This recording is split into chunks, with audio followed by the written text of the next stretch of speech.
Adventure Bike Shop, proud sponsors of Adventure Bike TV. Rubbish Adverts. Great at adventure.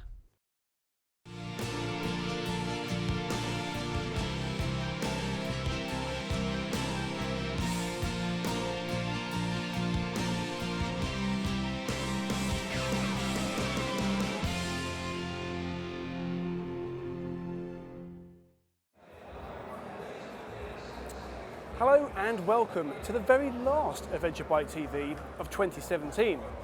Now this month's show is coming from the Motorcycle Live at the NEC in Birmingham, but as always we will start with a bike review.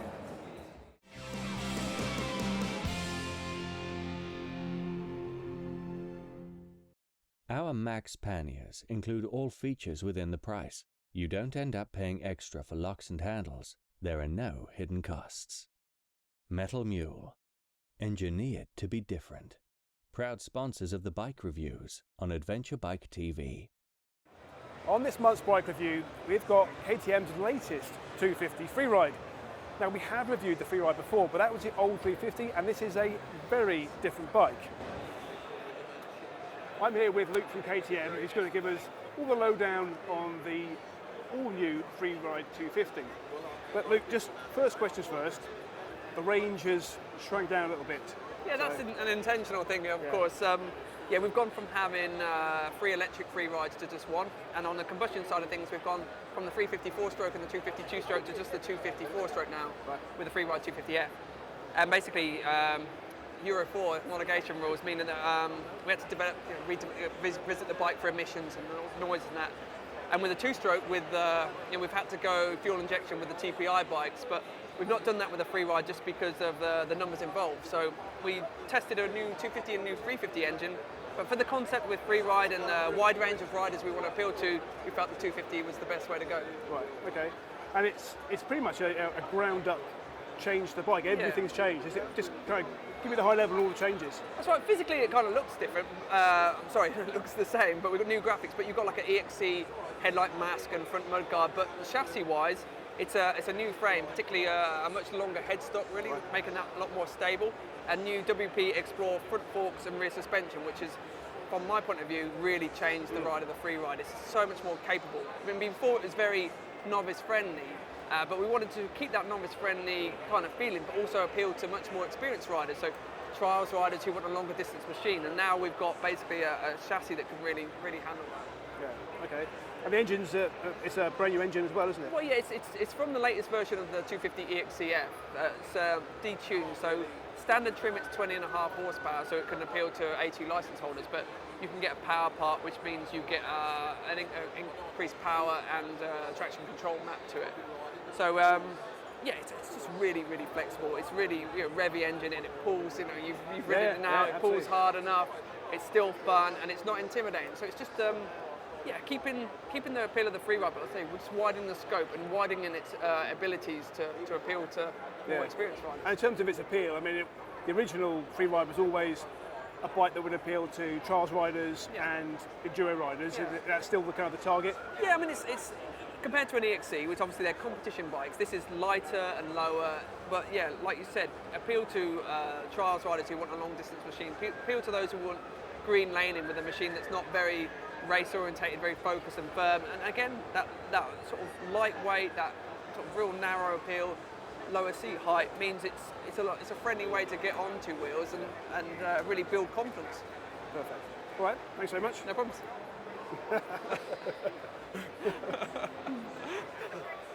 Perfect. Now, KTM had a press launch a few days ago.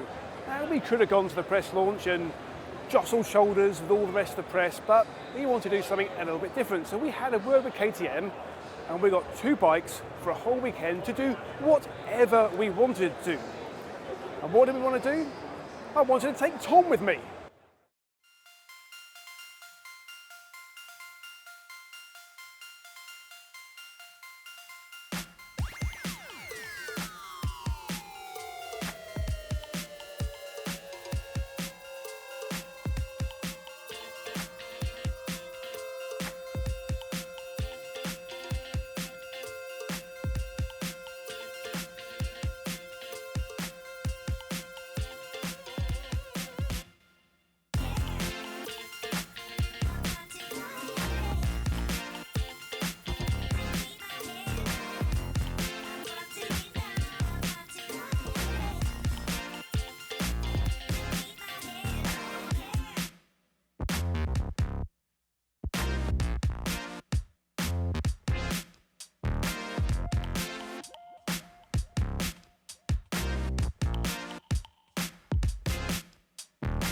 Just for a bit of clarification, the old range of petrol-based Freerides used to have the 354-stroke and the 252-stroke.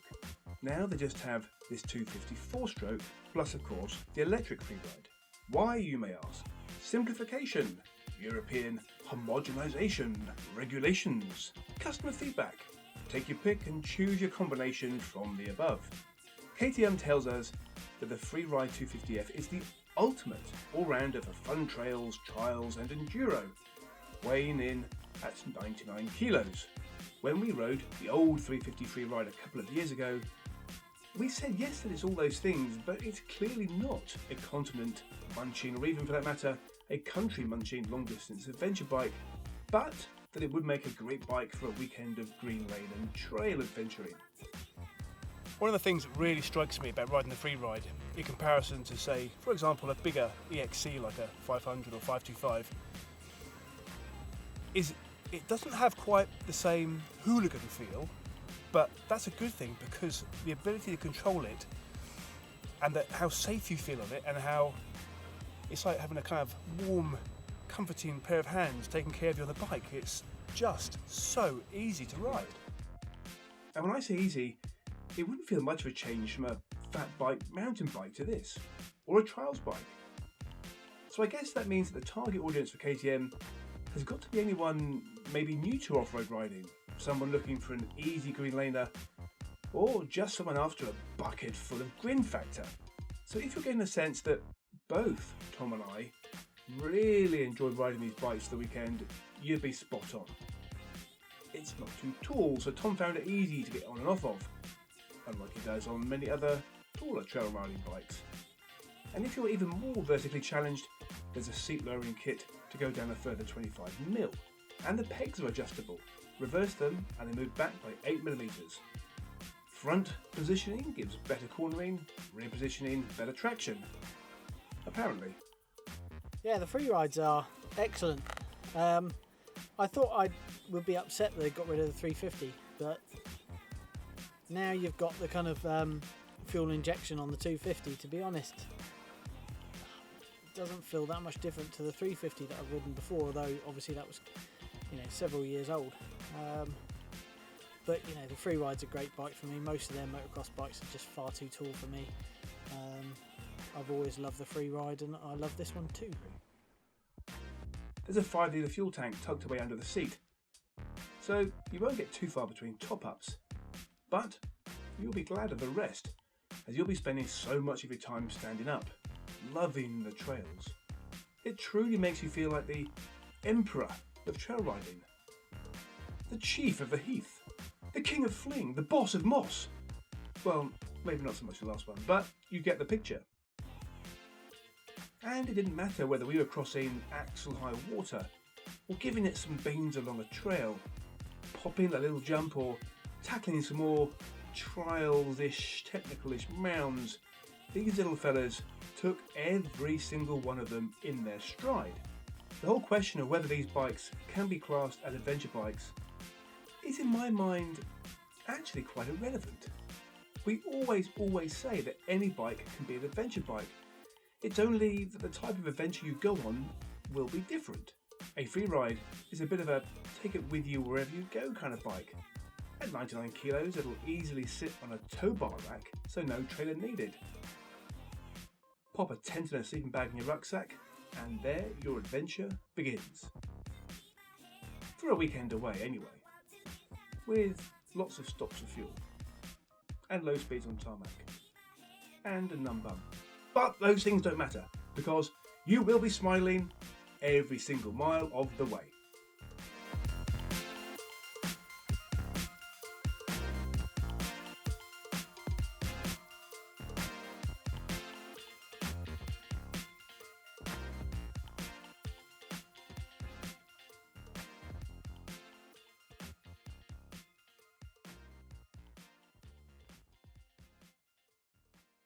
Right, so we had an absolutely fantastic weekend riding those two bikes.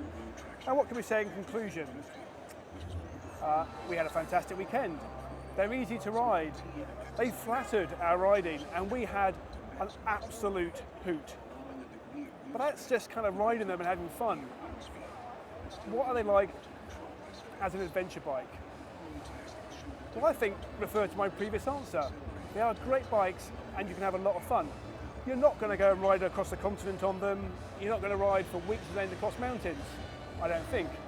But as a weekend adventure bike, throw a bit of kit on them, absolutely perfect. Would I have one of them in my garage? If I had enough room, I probably would. All our panniers have double-folded corners and inverted trays to increase strength and durability. Metal Mule, engineered to be different.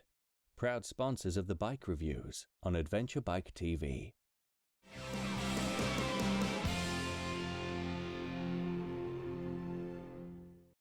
The first bike that caught my eye as I walked into the show reminded me of Tom's Triumph 800 XC Rally that he converted a couple of years ago. Here's Triumph's own take on an 800 rally conversion.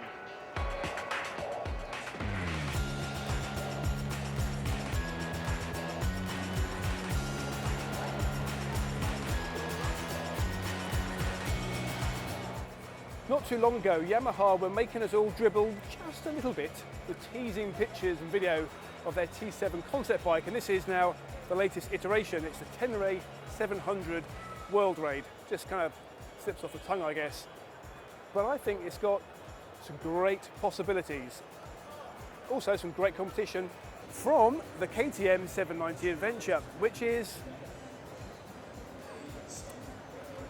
not here. But I am really excited about it. Just not sure when they're going to bring it out, because the official stuff says 2019, but then you hear the rumours saying it's going to be maybe the end of next year, but we'll see. And then there's the Kawasaki versus 300, which is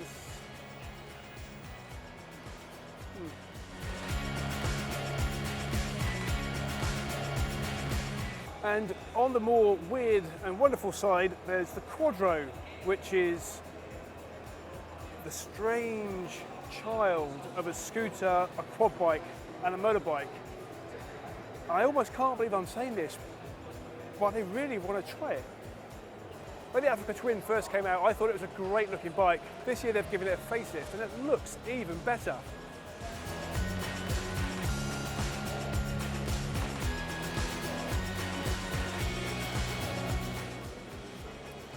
Now in fairness, this would be a bit small for me, but I think this little Herald Scrambler is a cracking looking little bike. Sadly, I think the chances of unwrapping a large box in my living room at Christmas and finding one of those bikes in there is minimal. But you know, I can live in hope.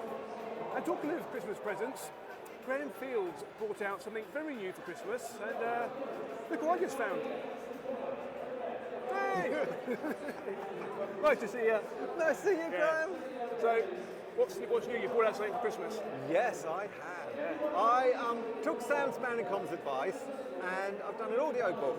Right. So, In Search of Greener Grass, I have read this book so many times. I mean, I did the journey, I wrote the diary, I read the proofreads, the copy edits, and then the reprints, and then the American edition.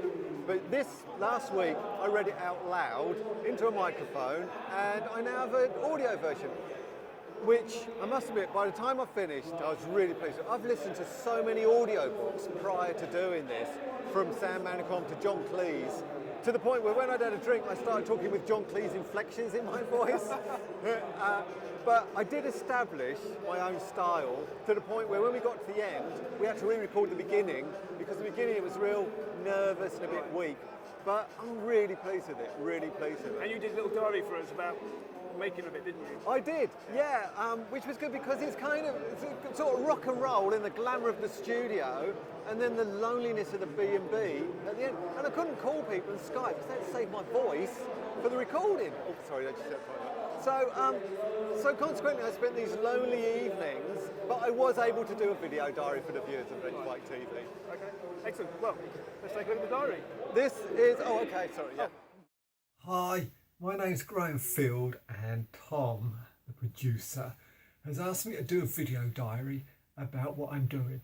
And what I'm doing is recording an audiobook of my first book, In Search of Greener Grass. What it is, it's all printed out on A4, and I sit in this tiny booth with it sitting in front of me, and I read 50 pages today. There's about 330 pages. It's 150,000 words. Yeah, I'm quite pleased we did 50 pages. I think if we can do that every day, we should be done in about a week.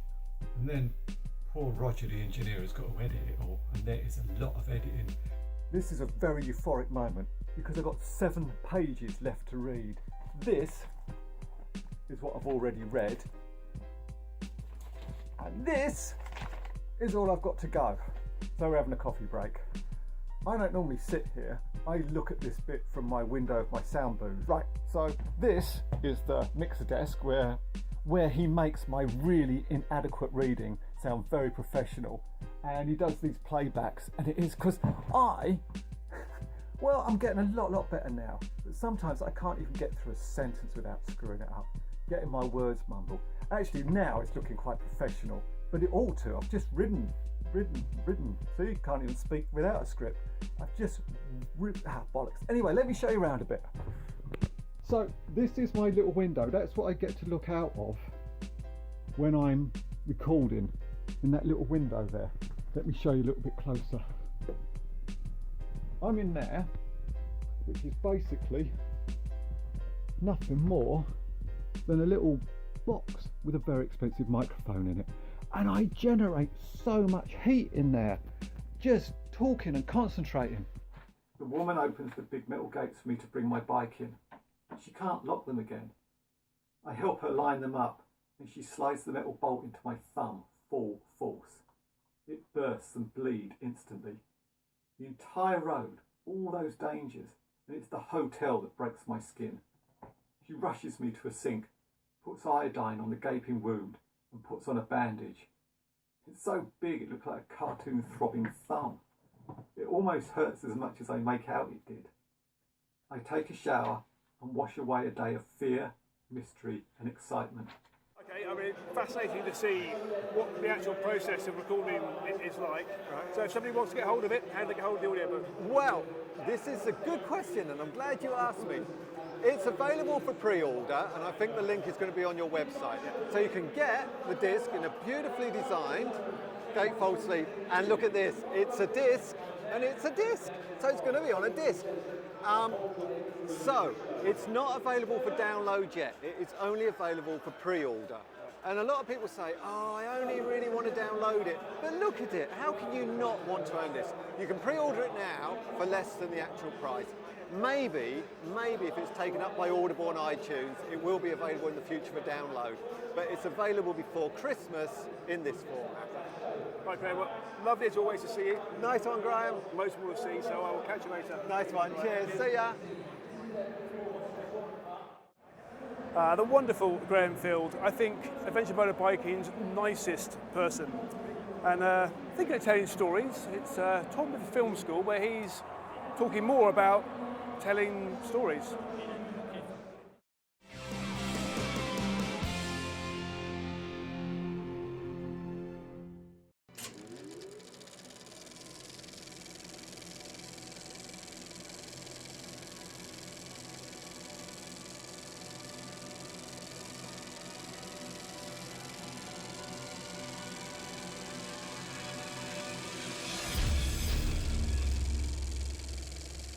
Hello and welcome to this month's Film School. This month we're going to continue talking about story, and this time we're going to sit down and have a kind of chat about how to start your story, how to introduce your story. So what is an introduction? Well, obviously it's the start of your story, but it's more important than that. It's your first impression. It's what people will see first and will hook them. We want your introduction to grab people, to say, you need to watch this. This is important. This is good. You need to sit down and spend your time watching what I'm showing you. And that isn't that easy. In my mind, there are 3 main types of introduction you can use on an adventure motorcycle documentary. And it's incredibly difficult to get any introduction right because it's so important. It means so much.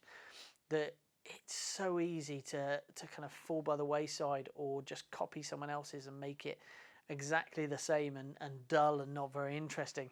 So by all means experiment, try and find other ways. But the three main ways I'm going to give you here are easy to do, but at the same time you can actually have quite a good effect with them. And I'm going to show you some examples that you might think are great and might think are bad, but at least they'll be examples of what we're talking about. Okay, so the first type of introduction is your classic set the scene. This is your long way downs, your long way rounds, your great Arctic bike offs. This is where you very quickly introduce who you are and what you're doing. Normally a voiceover and quite often some kind of teaser clips of what's coming up in the series. When you do look at doing the set the scene method, just remember it doesn't need to be long, and importantly, your preparation for the trip is part of the main body of the story, not your introduction. You'll also find that if you decide that you want to break it down into episodes for, say, YouTube, then actually that start sequence that you've filmed, that little introduction, will actually go at the front of every single video. So make sure it's good, snappy, and to the point. That's the key when you're looking at the setting the scene style. So here's a quick example of the setting the scene method from our TV series, The Great Arctic Bike Off. Very short, very simple, and should be at least a good example of what to do. Setting out to prove that it is possible to have a life-changing travel adventure in just 2 weeks has become a bit of an obsession with me. My name is Graham Hoskins, and this particular 2-week travel adventure will take our team almost 5,000 miles in just 2 weeks, all the way along the Arctic highway to Nordkapp in Norway, all the way back home from Nordkapp, through Finland and Eastern Europe, on the Great Arctic Bike Off.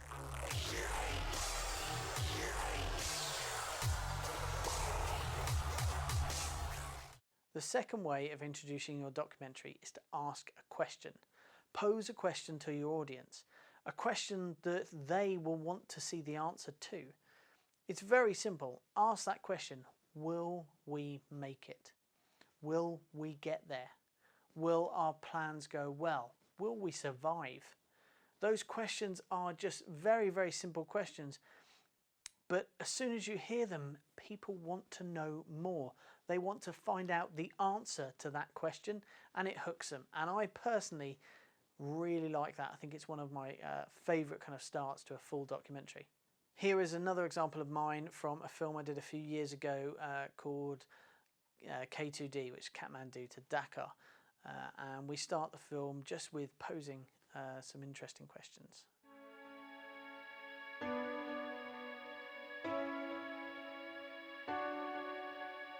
Kids are far more adaptable than we think, and sometimes there's a bit of a tendency, especially in the West these days, maybe to overprotect kids a bit.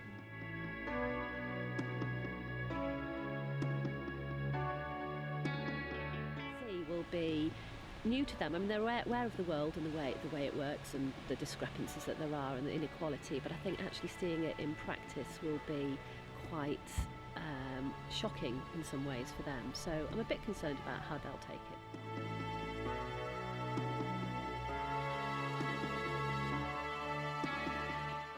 To give them a clear perspective, or a better perspective of what the world's really like.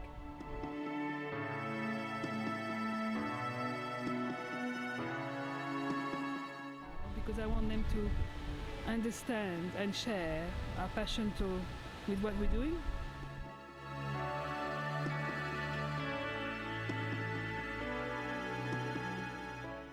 Probably feel quite sad for them, and so it's quite good that we're working with the Nepal to help them retreat and get better from it. I really like going to the hospital, seeing that people are getting treated well and stuff, but it also makes me sad as well because they're in bad condition and they've been burned. And I don't really like visiting the hospitals because it makes me go sad and stuff and lonely and not lonely but sad and grim and wishing I was never in that position. I think I might find it a bit upsetting, yeah.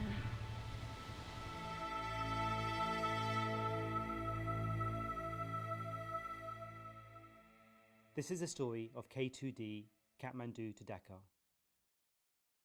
The last one is to tease. Now, it's human nature when you're being teased, when you just get snippets of things, that you want to see the whole. You want to have that kind of moment of climax where you find that everything suddenly comes together and makes sense. And it can actually be incredibly powerful. Now, there are many ways to do this. I do this when we do bike reviews. I show little snippets, close-ups of bikes. And as I show those little snippets, we get to see just the suspension or just a bit of the engine or just a bit of the bodywork. And then you get that final reveal where you see the wide shot of the bike. If you actually look at this episode's bike review, you'll see that very thing. And there's actually an awful lot of tools at your disposal to do this. Not only can you show just parts of a bike or parts of a person, like just their hands or just their feet, you can also do things like use the focus, make sure your main subject is actually out of focus, tease that way. You can tease with dialogue, just have some little snippets of dialogue over the top. All of those create a kind of imagery and a cinematic look that makes you want to find out more, makes this kind of mystery that you're being presented with. You need to wait to see when that's resolved. Now, the best way to actually show you what I mean is to show you an example, and I'm going to show you the tease that is the start of Bruce Smart's new film. You'll see a similar version which we kind of used as a trailer later on in the show, but actually for this part I just want to show you the actual start of the kind of DVD, and it will give you a kind of great kind of tease example, and I hope you like it.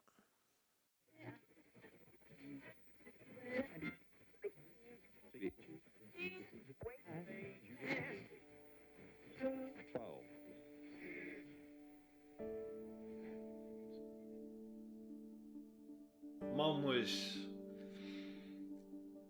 perfect. Best way to describe her. Always there for you. For me and my brother, everyone that knew her. I couldn't ask for any more. I just wanted to make her and my dad proud. And I thought to myself, I will do this trip. I'm definitely going to do it. I've promised her I'll do it. But I can't do it just now. You know, there's umpteen reasons why I can't do it.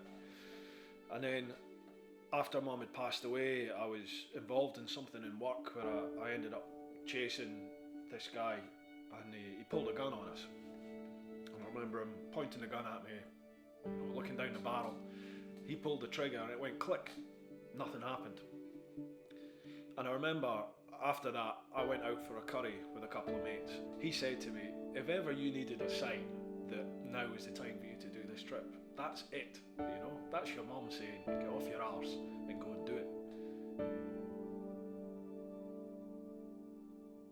People look at the bike in horror when they see it, you know, because she's battered. She's known as the Beast, but I can't help but stop and look at her. And every little battle scar that she's got all over her tells a story, you know? It brings a little flashback. I just wanted to make her proud, to be honest.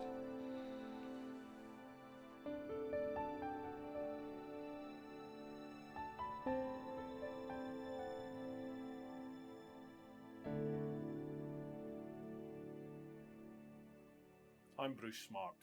Live your life. Okay, so I hope that was helpful. We're going to continue next month with the middle of a story, how to tell the body of your story. Now, before we go, let's get on to some of your questions and comments on YouTube. Okay, so there's been a bit of a debate. Some people don't like the kind of choppy style of film school. They don't think it's particularly cinematic, but this is a kind of vlog style video, so it kind of fits well. But to try and negate that, I tried doing some dip to blacks last time, and some people didn't like that either. Darth on YouTube said he felt like he was missing bits of what I was saying as it kind of dipped in and out from the black. So we've gone back to a straight vlog cutting, which is what I really wanted to do in the first place. So Darth on YouTube, I hope that meets with your approval. Jeff Swall on YouTube. Thank you very much. Glad you liked the show, and we will continue to try and keep up the good work. And also thank you to anyone else who sends in really kind of positive comments. It's yeah, makes us feel good. Thank you very much. Graham Abbott has been asking us to put more photos and videos over our Under the Visors to make them a bit more interesting. I can completely see where you're coming from, Graham. I do completely understand. However, there are some issues with this. First of all, we specifically wanted Under the Visor to be about the person and about the story they were telling.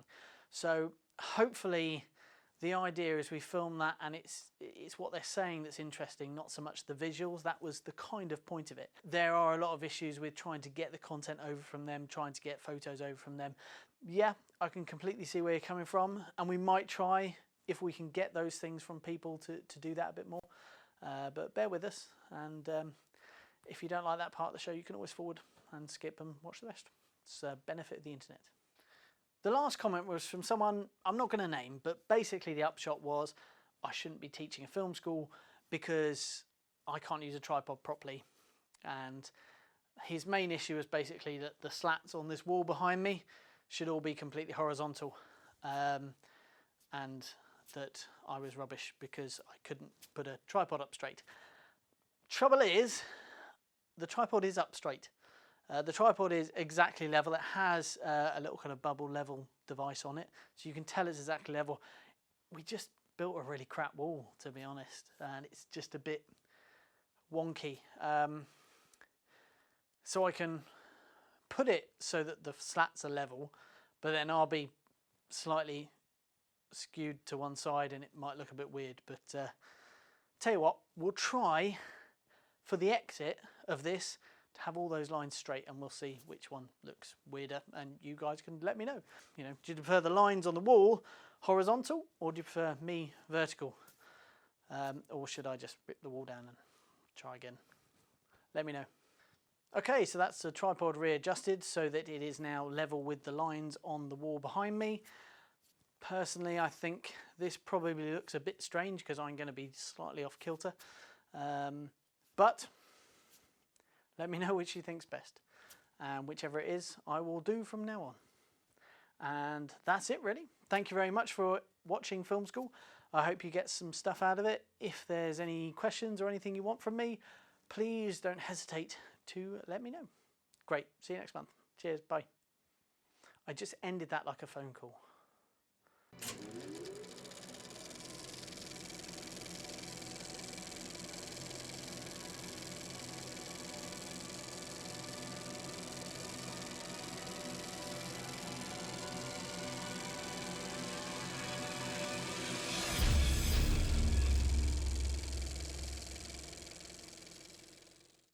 Just a personal comment about all the stuff Tom's been talking about with creating a story. So even if I go away with my mates and I'm filming not for Adventure Bike TV, not for TV, just for me and my pals, I will always still try and tell a story. Doesn't matter what it is. Going to somewhere, coming back from somewhere, if something bad happens, something good, always try and tell the story. Now, it's time for a break.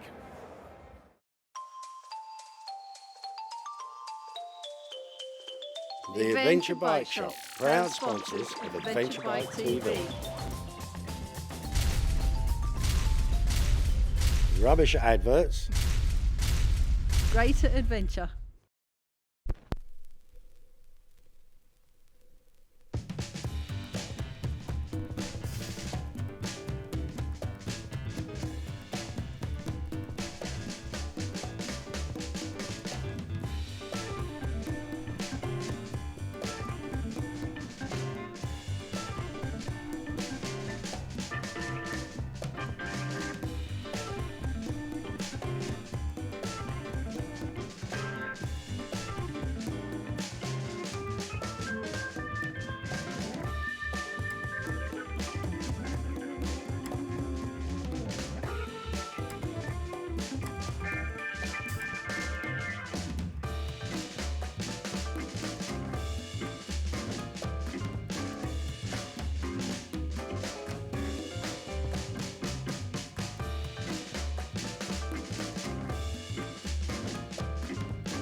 The Adventure Bike Shop, proud sponsors of Adventure Bike TV.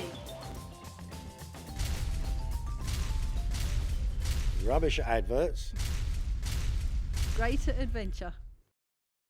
Welcome back. Now, earlier when we were talking to Graham Field, we were talking about his audiobook as a fantastic Christmas present. Well, somebody else who has got something out for Christmas is Bruce Smart, who some of you may know better as Teapot One. Now, he's got a DVD coming out of his mega trip around the world. We've got the trailer for the DVD coming up, and here's our guest on Under the Visor.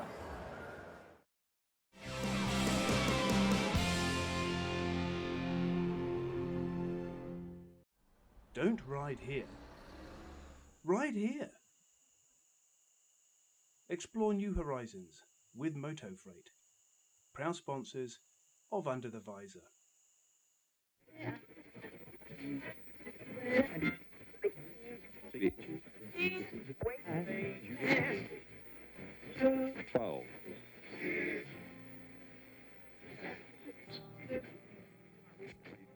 Mum was perfect. Best way to describe her. Always there for you. For me and my brother, everyone that knew her. I couldn't ask for any more. I just wanted to make her and my dad proud. We're sat in my flat on the couch, watching The Long Way Round.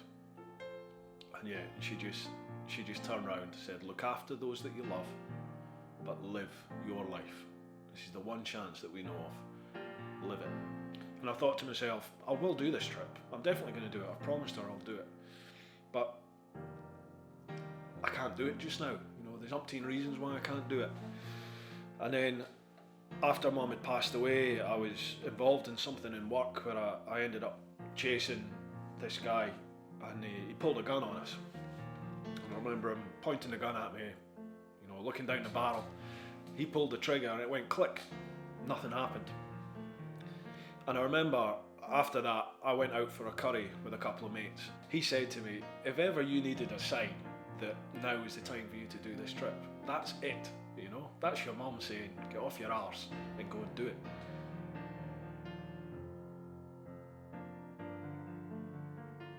People look at the bike in horror when they see it, you know, because she's battered. She's known as the Beast. I find myself now going out into the garage, but I can't help but stop and look at her. And every little battle scar that she's got all over her tells a story, you know? It brings a little flashback.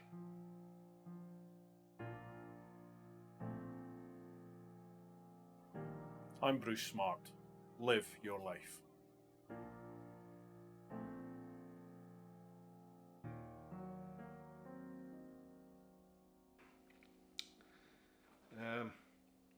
I just wanted to make her proud, to be honest. Hello, I am Bruce Smart, also known as Teapot One.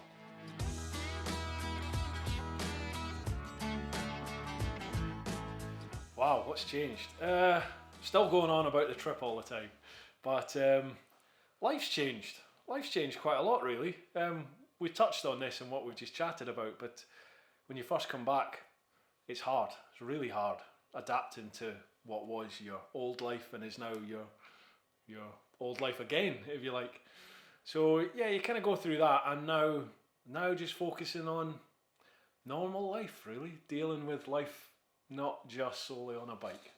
Yeah, I think part of dealing with coming back was, you know, I missed being in front of the camera, believe it or not. I missed creating stuff, really, and I thought, well, I might just try and do these videos again, and just about almost vlogs, you know, everyday life, what I was up to, for nobody else other than myself. And I started doing that again on the YouTube channel, and it seems to have gone really well.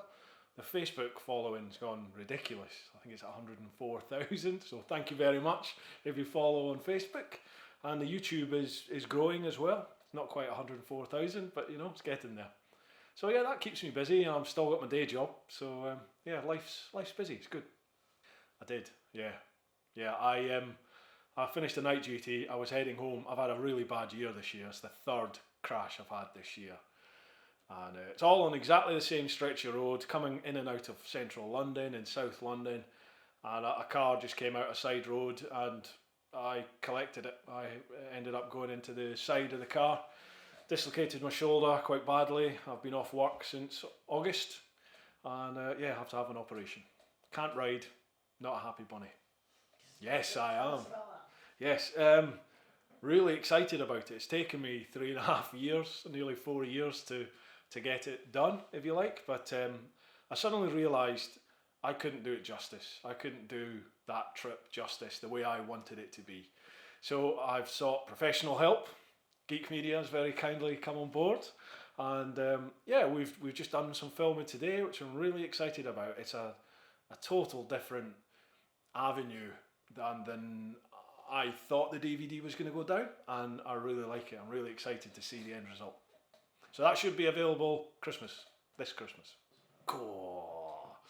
Well, to give you that little warm, glowy feeling inside, a percentage of the profits will all go to the 5 charities that I did the trip for anyway. So as with the book sales, the DVD sales, they'll go towards raising some money for those charities. But it's going to be something different. It's not just the trip, because you can go onto YouTube and watch 17 episodes to your heart's content that go into what happened on the trip in a lot of detail, stage by stage. The DVD is going to be more an insight into why you would do a trip like that, why I did that trip, what it was really like mentally for me on this trip. And it addresses a few things I don't think people have addressed before when they've spoken about their trips. You know, there's a lot of things that you need to deal with when you go on an adventure travel for a long term that I wasn't really prepared for, and hopefully by watching this DVD it might give you a little inkling as to what's out there. I've become a GS wanker. The bike, the Antichrist as far as I was concerned, BMW R1200 GS. I've fallen in love, and I love it. I sold a GSX R1000 for a GS. What can I say? Yeah, I'm gobsmacked by what these big adventure bikes can do. The modern adventure bikes, astounding. I did a track day. I did Thruxton on the GS, and it was spanking other sports bikes around there and keeping up with like ZX10s and R1s, you know. Not in the straights, admittedly, but in the corners it was doing bloody well. The best bet, there is a website, teapot1.com, but that's literally just a sort of holding page. It's a front page, and that directs you straight to the YouTube channel and the Facebook page. Facebook's pretty much where I live and breathe on a day-to-day basis, so get yourself along onto Facebook, Teapot1 just on Facebook. I'm always on that. There's Twitter @Teapot1, Instagram, I think it's Teapot1 Insta, or the YouTube channel if you want to see the weekly vids, which is just Teapot1 vids. But Facebook's the best way to get in touch. Fantastic. Anything else you want to say? Once I'm back riding, I will be going all around the UK again. I did it last year, did a tour of the UK last year, and people got in touch through the social media, and I met up with them, saw a bit of their biking bliss of the UK, and I really want to do that again in 2018, with hopefully a little tiptoe into Europe as well, so go and meet some of the people that are following in France and Spain and Germany and beyond. So next year, 2018, whenever I can get on a bike, I will be getting on a bike, and I would love to come and see you and see your part of biking bliss. So drop me a line and let's hook up and see what's going on. Don't ride here. Ride here. Explore new horizons with Moto Freight. Proud sponsors of Under the Visor.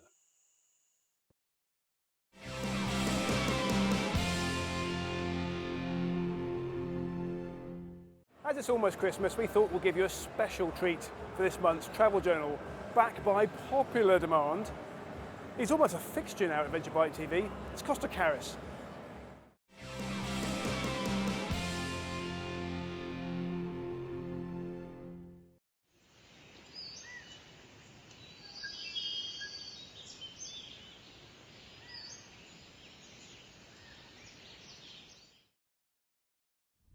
Right then, golden desert sands, scorching summer temperatures, vast oil reserves, and camels can only mean one thing.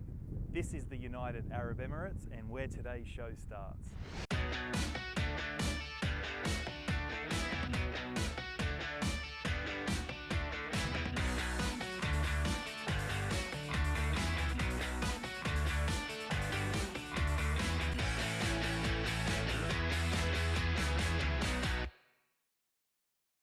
The United Arab Emirates, one of the world's richest countries thanks to its riches under the ground. But what we want to know is, how rich is it above the ground? Apart from the obvious, Dubai is home to the most luxurious hotels in the world, the tallest building in the world, and right next door, the biggest shopping mall in the world. However, I didn't come here to look at buildings all day. I came here to find out what its motorcycling wealth is. How rich is it as a riding destination? Fortunately for us, there's some great options, so let's start with Jebel Hafit. Jebel Hu, about 2 hours from Dubai, is a stretch of road that's been called one of the greatest driving roads in the world. Wow, that is a really big call to make. And therefore, there's only one motorcycle that fits the job. It has an engine bigger than the engine in my first car. It's the only motorcycle I know of that has a reverse gear. In a country where things are bigger and better, I need a big bike. I need something with a little bit more over the topness, if you will. I present the Honda Goldwing. Oh, how the tables have turned. I used to be that guy that made fun of these bikes. I can hear all my mates making fun of me now. I really don't know what to expect out of this. I've been riding bikes for about 20 years on the road on sports bikes, so this type of machine's very unfamiliar to me. I mean, look at the pimp and rider's seat, or how about the pimp and pillion seat? Best of all, how about the pimp and surround sound speakers? Woo! Woohoo! All right, let's go. Engines purring, 6 cylinders are firing, music's pumping. Let's go. Whoa, whoa, whoa, whoa, whoa, whoa. Reverse. The reverse thing on a motorcycle, still getting used to it. All right, let's try that again.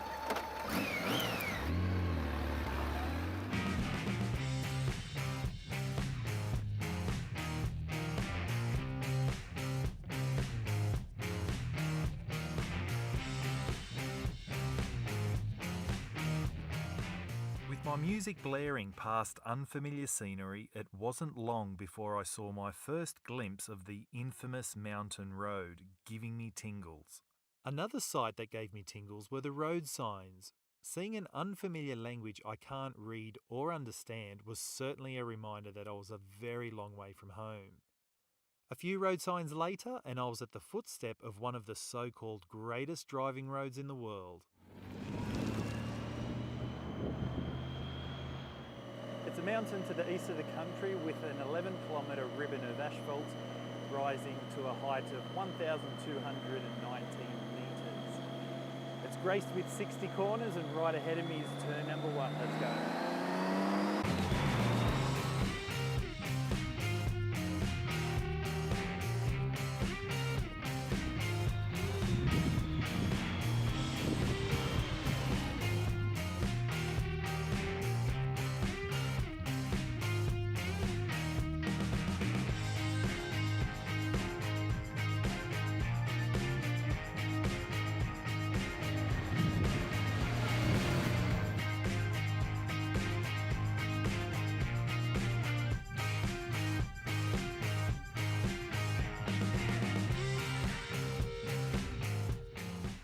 Once on the move, it requires minimal effort to flick this beast from side to side along this spectacular stretch of road.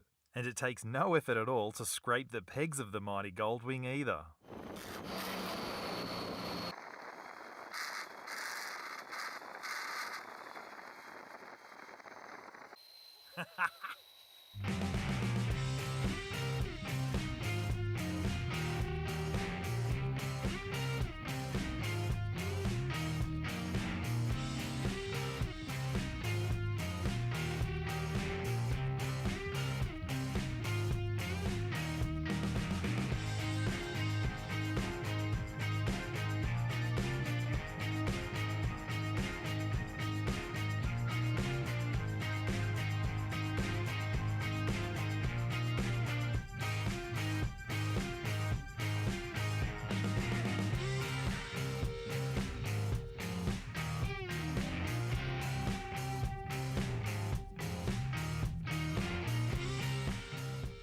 If you get it wrong, concrete barriers prevent you from plunging to a painful place. Scars remain of previous times when things didn't go as planned, reminding you to pay attention. And after about 20 minutes, you crest the final peak, and once you're at the top,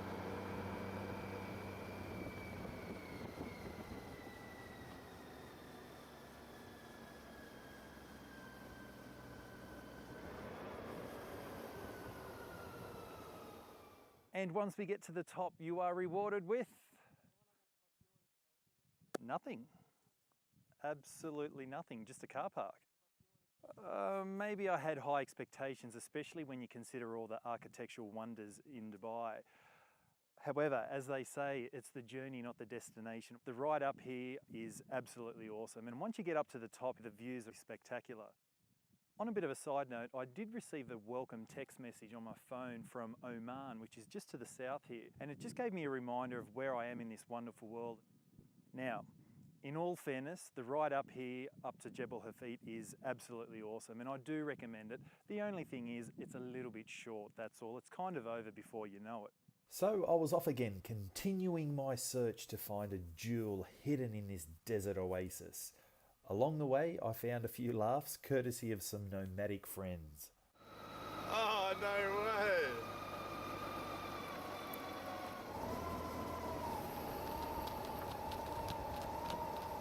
Bye!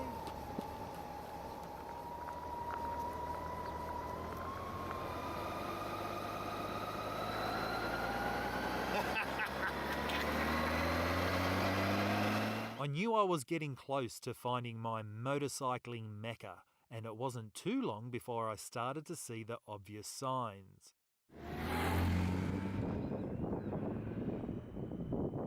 Riding through a desert landscape is truly a sight to behold.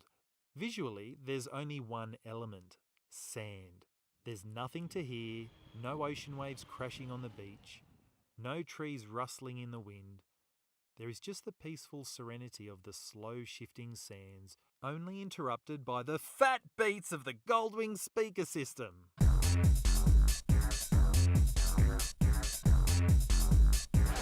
The party didn't last long, as I soon realised the big Honda Goldwing doesn't like playing in sand.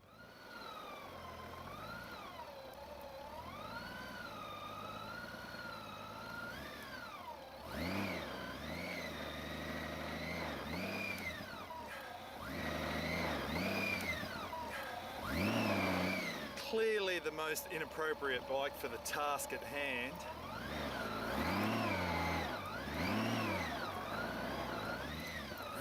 Surely there's got to be a better way. Yeah! There's certainly a better way to do this. If we roll with the theme of the show so far, which has been bigger and better, how about the biggest continuous sand dune in the world? Welcome to the empty quarter.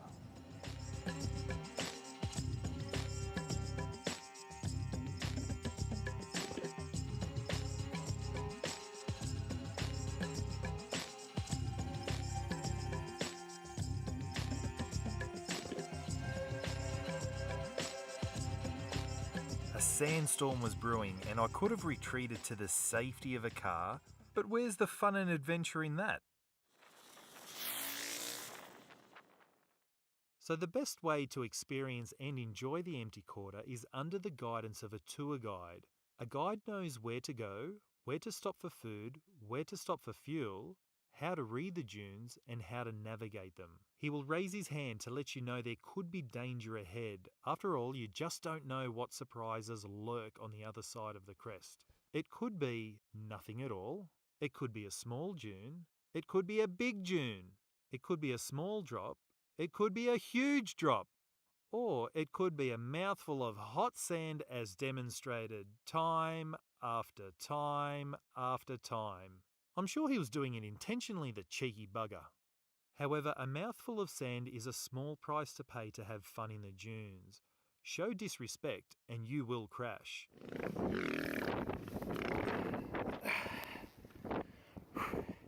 However, the dunes are forgiving, and crashing here is like falling on a cloud made of pillows, and delightfully amusing. It's another reason why sand dune bashing is so awesomely fun. And whatever happens, one thing is certain. It's always exciting and it's always spectacular.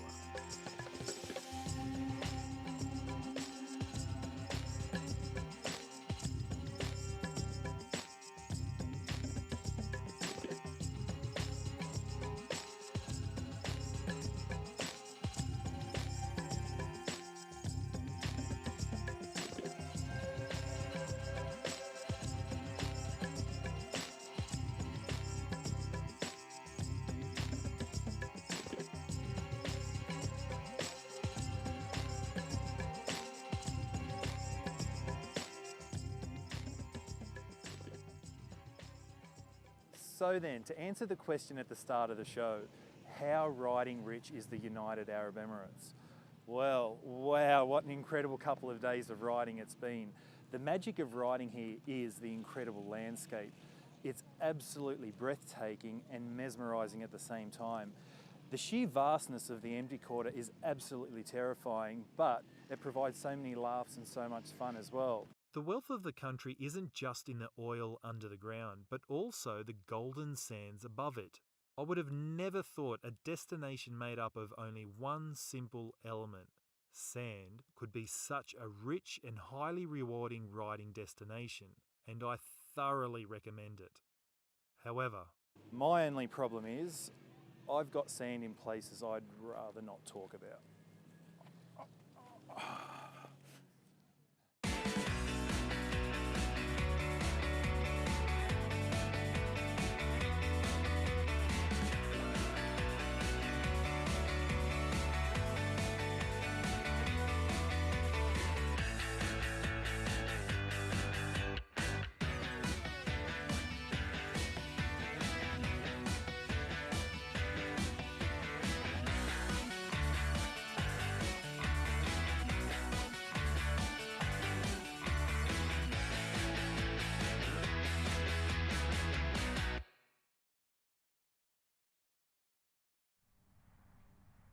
I'm scared he's going to bite my bum. I better go.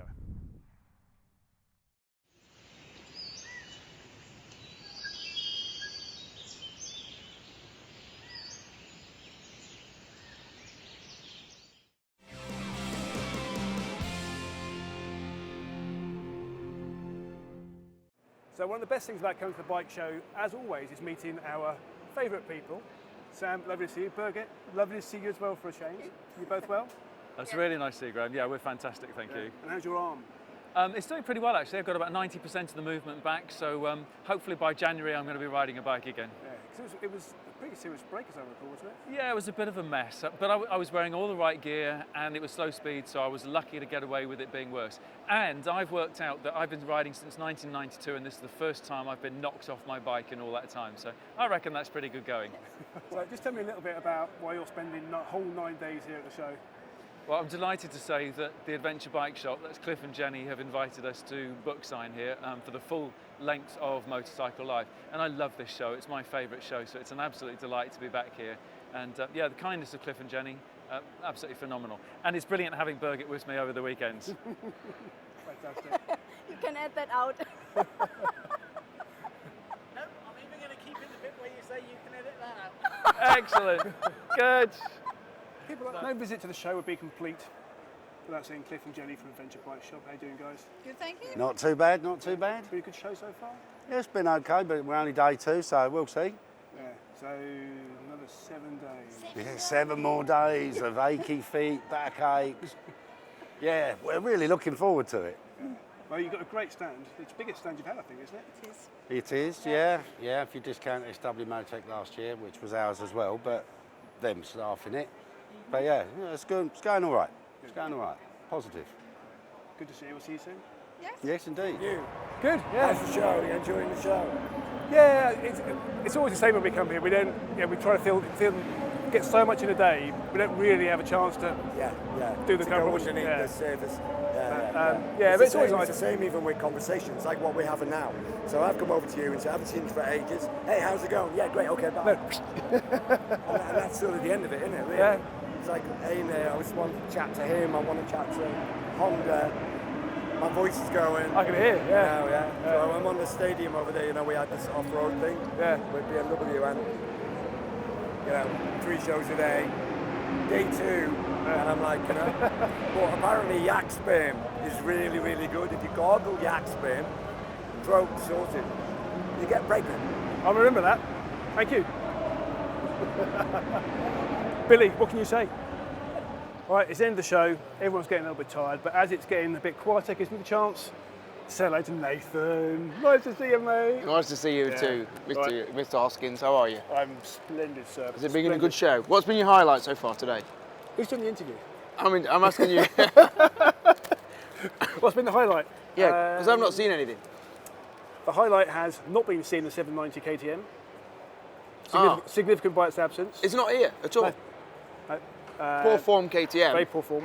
But I thought the Yamaha T700, they're now calling it, I think. Is it? Well, the 700 Tenere World Tourer. That looks good, does it?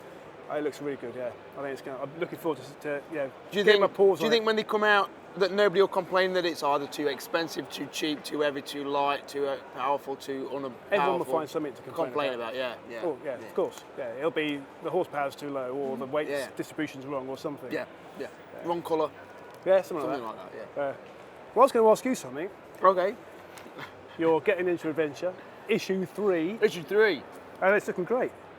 Yeah. I'm even charging for it now because basically I'm giving. I bought a Herald 125 to give away. So that's the levels of my generosity by giving a bike away that I bought. Yeah, big budget.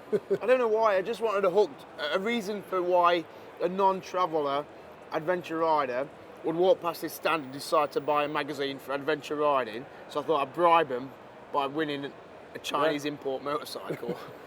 But actually the Herald 125, the Maverick, one came on the last Land's End to John O'Groats run, and it did really well. And everyone liked the way it looked and went, so I bought one and we're giving it away. So. Well, you know what? When we were going round looking at, let me try and choose 5 bikes I wanted to get on camera, that was one of the ones I chose. Oh, really? Yeah, I thought it was really great looking. So how much for a win? How much for? I can make sure your name's at the top. So yeah, it's going all right. The magazine's just got lots of different bits and bobs really. I'm trying to give it a bit of a grassroots feel. Yeah. So we've got in there's everything from Jacques Lucason's Arctic 1 ride coming up to somebody who, Charlotte Murphy, who rides on the back of her partner's BMW. She's in a wheelchair, so they sort of manage that and they do camping around Scotland. So it's kind of everything from extreme to basic to big bikes to small bikes to big budgets to small budgets. So and of course, if for not any of those things, you got to look at it for the most awkward picture of Jenny and Cliff from Adventure Bike Shop because it's just cracking.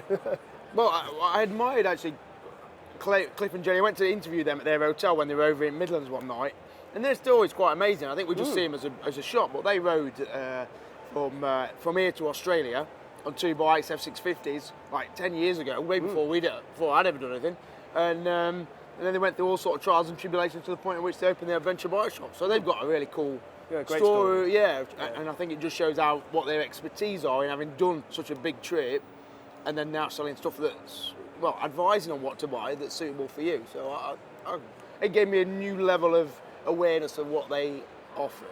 Yeah, if that makes sense. So. As much as I could just stand here we've talked too for the much next half hour. Shite for 3. As always. Pleasure. And I think you should keep it grey. Thank you. I am going to keep it. Should do. Thank you. Tom's told me that because I look like Father Christmas, I've got to give a ho ho ho. Ha ha ha. I like my beard. Tom can get lost. Anyway, that's it for December. We will see you in 2018. See you next month.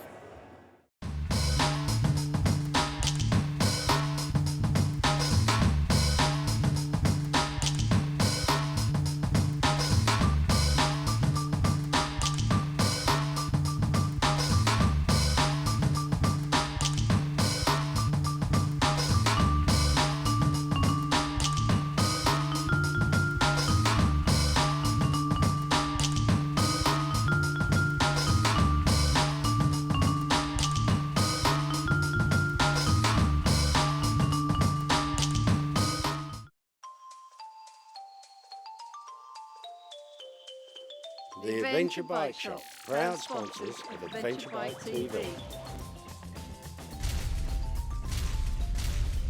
Rubbish Adverts. Great adventure.